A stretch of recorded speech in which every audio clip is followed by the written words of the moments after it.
over a year after claiming someone broke into their home and his wife was missing, a Henry County husband has now been charged with her murder. 10 News reporter Colter Anstad tells us how investigators were able to solve the case.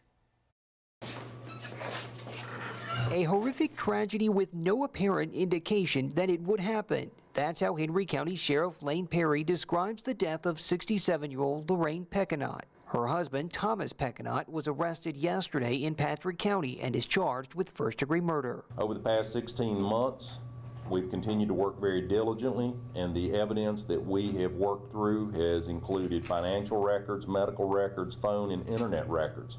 Our interviews have taken us to South Carolina and other locations. Lorraine Pecknott's body was found on January 12th last year inside her and her husband's home in Fieldale, but how long the body had been there is unclear. Perry says her husband called 911 and reported that the home had been broken into and his wife was missing. It was quickly apparent that it appeared to be a staged crime scene. A woman who lives a few houses away from the Pecknotts and doesn't want to be identified was shocked when I told her what the sheriff's office believes happened. I would have never thought that he would do something like that. She says she noticed suspicious activity at the home last year after the death. We noticed that the wife's car wasn't there for about a month, maybe a month and a half, and then we would come home and he would start, moving things. He'd have different cars up there, loading things, moving 2 or 3 a.m., which was very odd for him. Thomas Pecknott is scheduled to be in court June 14th for a counsel hearing. In Henry County, Colter Anstad, 10 News, working for you.